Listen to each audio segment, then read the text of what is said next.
नमस्कार। इस कार्यक्रम में उपस्थित विभिन्न राज्यों के राज्यपाल श्री, अलग अलग राज्यों में मौजूद मुख्यमंत्री साथी, केंद्रीय मंत्रिमंडल के मेरे सदस्य, राज्यों के मंत्री, सांसदगण, विधायकगण, अन्य जनप्रतिनिधि और मेरे परिवारजनों, देश में आधुनिक कनेक्टिविटी के विस्तार का ये अभूतपूर्व अवसर है। इंफ्रास्ट्रक्चर विकास की ये स्पीड और स्केल 140 करोड़ भारतीयों की आकांक्षाओं से बिल्कुल मैच कर रही है। और यही तो आज का भारत चाहता है। यही तो नए भारत के युवाओं, उद्यमियों, महिलाओं, प्रोफेशनल्स, कारोबारियों, नौकरी पेशा से जुड़े लोगों की एस्पिरेशंस है। आज एक साथ 9 वंदे भारत ट्रेन की शुरुआत होना भी इसी का उदाहरण है। आज एक साथ राजस्थान, गुजरात, बिहार, झारखंड, पश्चिम बंगाल, उड़ीसा, तमिलनाडु, आंध्र प्रदेश, तेलंगाना, कर्नाटका और केरला के लोगों को वंदे भारत एक्सप्रेस की सुविधा मिली है। आज जिन ट्रेनों को शुरू किया गया है, वे पहले की तुलना में ज्यादा आधुनिक और आरामदायक है। ये वंदे भारत ट्रेनें नए भारत के नए जोश, नए उत्साह और नई उमंग का प्रतीक है। मुझे इस बात की भी खुशी है कि वंदे भारत का क्रेज लगातार बढ़ रहा है। इससे अब तक 1,11,00,000 से ज्यादा यात्री सफर कर चुके हैं और ये संख्या दिनों दिन बढ़ती जा रही है। साथियों, देश के अलग अलग राज्यों और केंद्र शासित प्रदेश के लोगों को अब तक 25 वंदे भारत ट्रेनों की सुविधा मिल रही है। अब इसमें 9 और वंदे भारत एक्सप्रेस जुड़ जाएगी। वो दिन दूर नहीं जब वंदे भारत देश के हर हिस्से को कनेक्ट करेगी। मुझे खुशी है कि वंदे भारत एक्सप्रेस अपने उद्देश्य को बखूबी पूरा कर रही है। ये ट्रेन उन लोगों के लिए बहुत महत्वपूर्ण हो गई है जो सफर का समय कम से कम रखना चाहते हैं। ये ट्रेन उन लोगों की बहुत बड़ी जरूरत बन गई है जो दूसरे शहर में कुछ घंटों का काम खत्म करके उसी दिन लौट आना चाहते हैं। वंदे भारत ट्रेनों ने पर्यटन और आर्थिक गतिविधियों में भी तेजी ला दी है। जिन जगहों तक वंदे भारत एक्सप्रेस की सुविधा पहुंच रही है, वहां पर्यटकों की संख्या बढ़ रही है। पर्यटकों की संख्या बढ़ने का मतलब है वहां कारोबारियों, दुकानदारों की आय में भी बढ़ोतरी हो रही है। इससे वहां रोजगार के नए अवसर भी तैयार हो रहे हैं। मेरे परिवारजनों, भारत में आज जो उत्साह और आत्मविश्वास का वातावरण बना है, वैसा पिछले कई दशकों में नहीं बना था। आज हर भारतवासी अपने नए भारत की उपलब्धियों से गौरवान्वित है। चंद्रयान-3 की सफलता ने सामान्य मानवी की उम्मीदों को आसमान पर पहुंचा दिया है। आदित्य L1 की लॉन्चिंग ने हौसला दिया है कि अगर इरादा मजबूत हो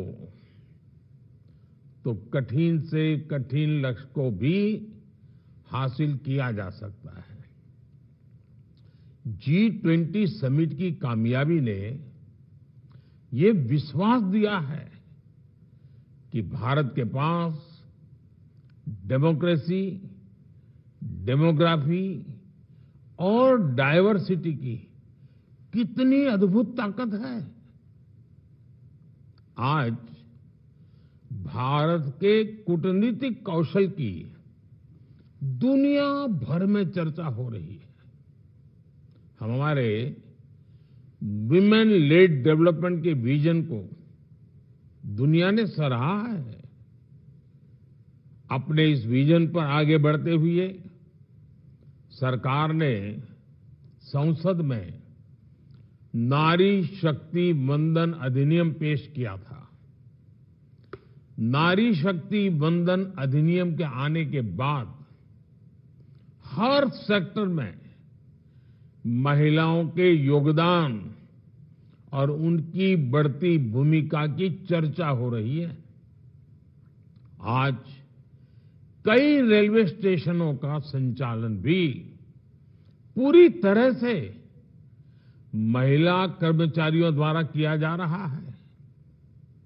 मैं ऐसे प्रयासों के लिए रेलवे की सराहना करता हूं। देश की सभी महिलाओं को नारी शक्ति वंदन अधिनियम के लिए फिर से बधाई देता हूं। साथियों, आत्मविश्वास से भरे इस माहौल के बीच अमृतकाल का भारत अपनी वर्तमान और भविष्य की जरूरतों पर एक साथ काम कर रहा है। इंफ्रास्ट्रक्चर की प्लानिंग से लेकर एग्जीक्यूशन तक में हर स्टेक होल्डर में तालमेल रहे, इसके लिए पीएम गति शक्ति नेशनल मास्टर प्लान बनाया गया है। देश में ट्रांसपोर्टेशन का खर्च कम हो, हमारे एक्सपोर्ट्स की लागत कम से कम हो, इसके लिए नई लॉजिस्टिक पॉलिसी लागू की गई है। देश में ट्रांसपोर्ट का एक माध्यम दूसरे को सपोर्ट करे, इसके लिए मल्टी मॉडल कनेक्टिविटी पर जोर दिया जा रहा है। इन सारे प्रयासों का बड़ा लक्ष्य यही है कि भारत के नागरिक के लिए ईज ऑफ ट्रैवल बढ़े, उसका कीमती समय बचे। ये वंदे भारत ट्रेनें इसी भावना का एक प्रतिबिंब है। साथियों, भारतीय रेलवे देश के गरीब और मिडिल क्लास की सबसे भरोसेमंद सहयात्री है। हमारे यहां एक दिन में जितने लोग ट्रेन में सफर करते हैं उतनी तो कई देशों की आबादी भी नहीं है। ये दुर्भाग्य रहा कि पहले भारतीय रेलवे को आधुनिक बनाने पर उतना ध्यान दिया ही नहीं गया। लेकिन अब हमारी सरकार भारतीय रेलवे के कायाकल्प में जुटी है। सरकार ने रेल बजट में अभूतपूर्व बढ़ोतरी की है। 2014 में रेलवे का जितना बजट था, इस साल उससे 8 गुना ज्यादा बजट दिया गया है। रेल लाइनों का दोहरीकरण हो, बिजलीकरण हो, नई ट्रेनों को चलाना हो,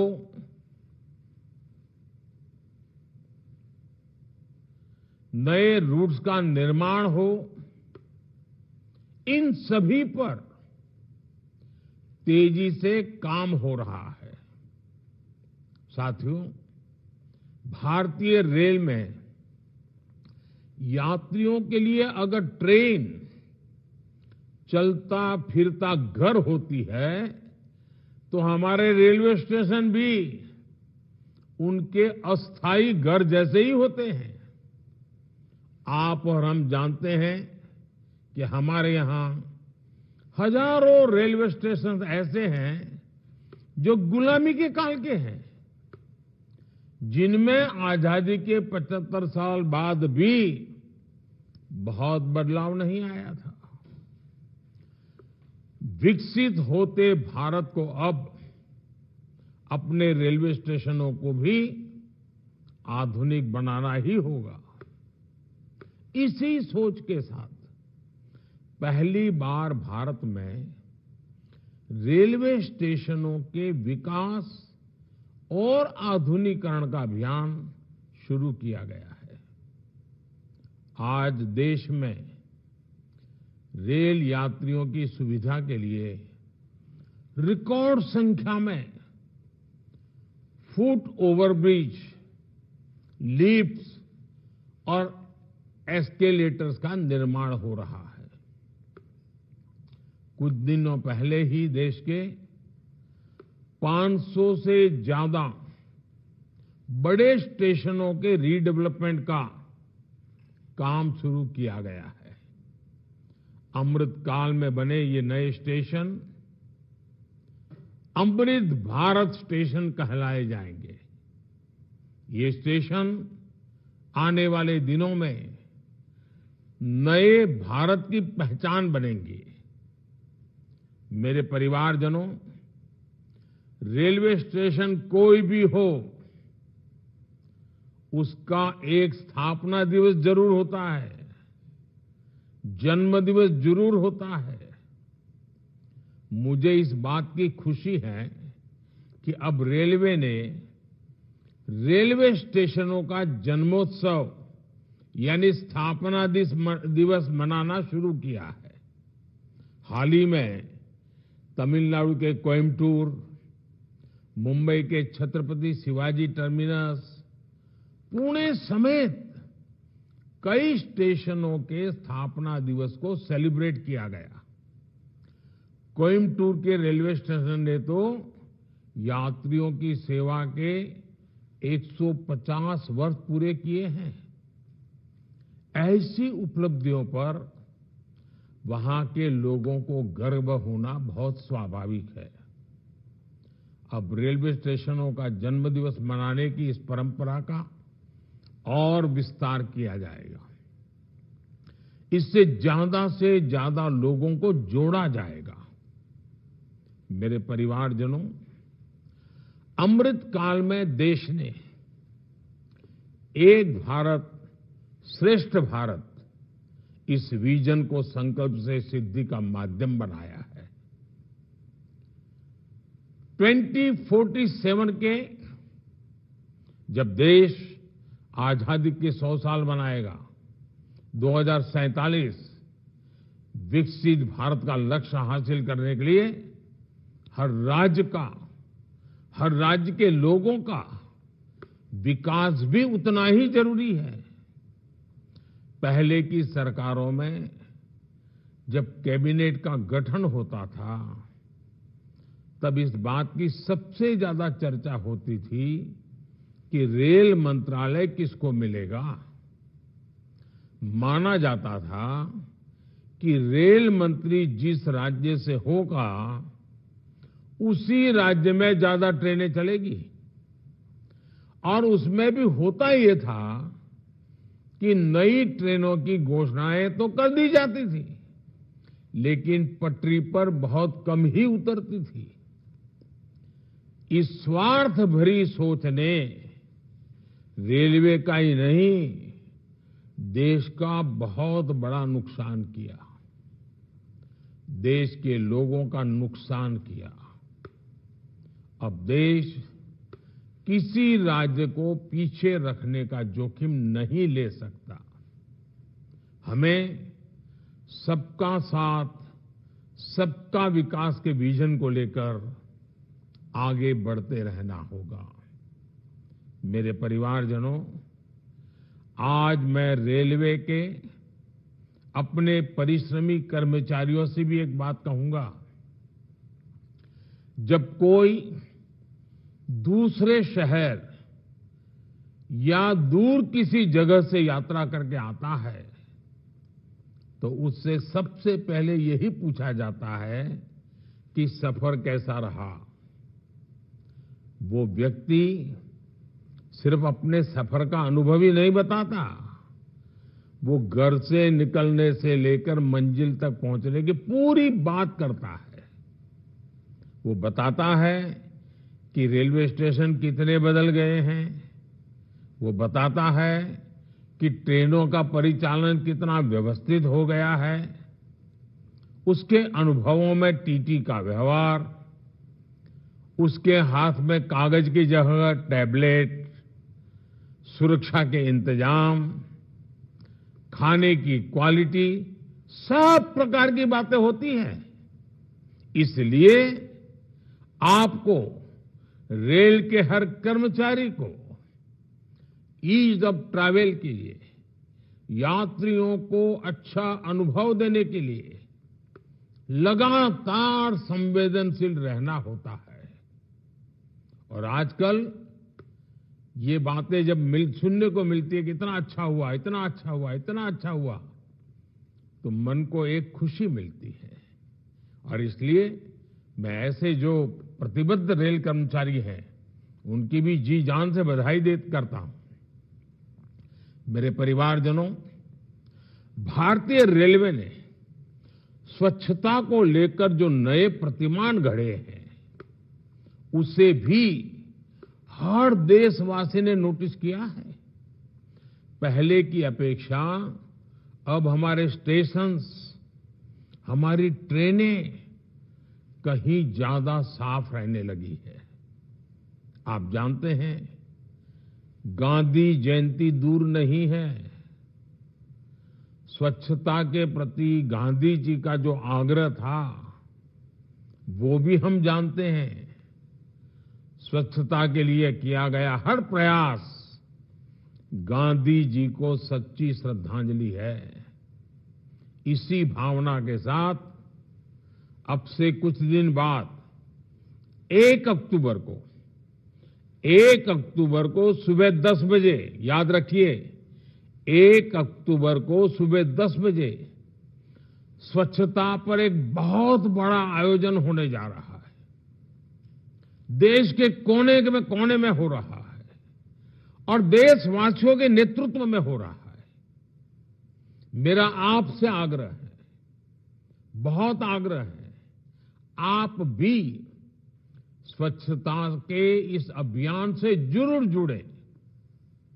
1 तारीख 10 बजे का समय अभी से पक्का कर लीजिए।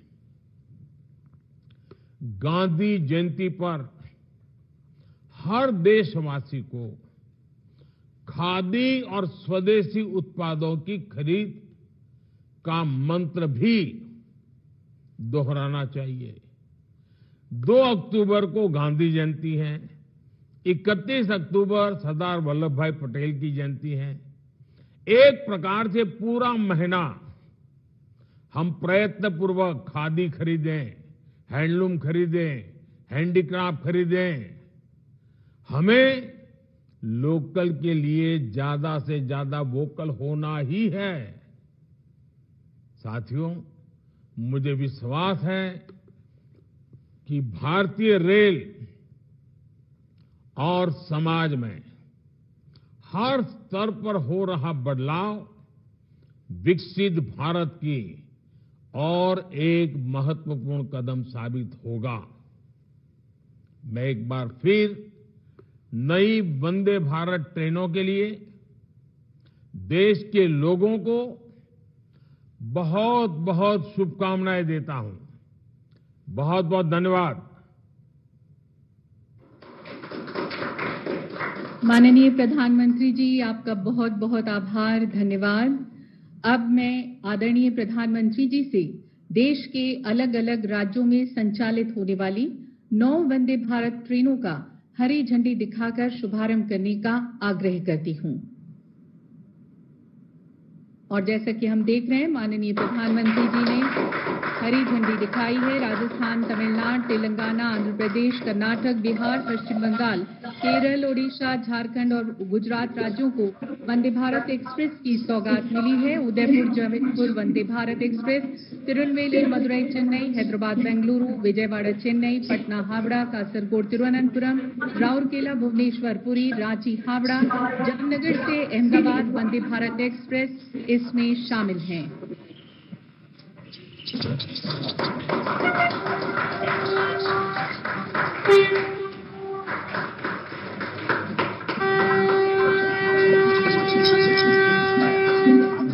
ये वर्ल्ड क्लास वंदे भारत के साथ यात्रियों को तेज, सुगम और अधिक आनंददायक यात्रा का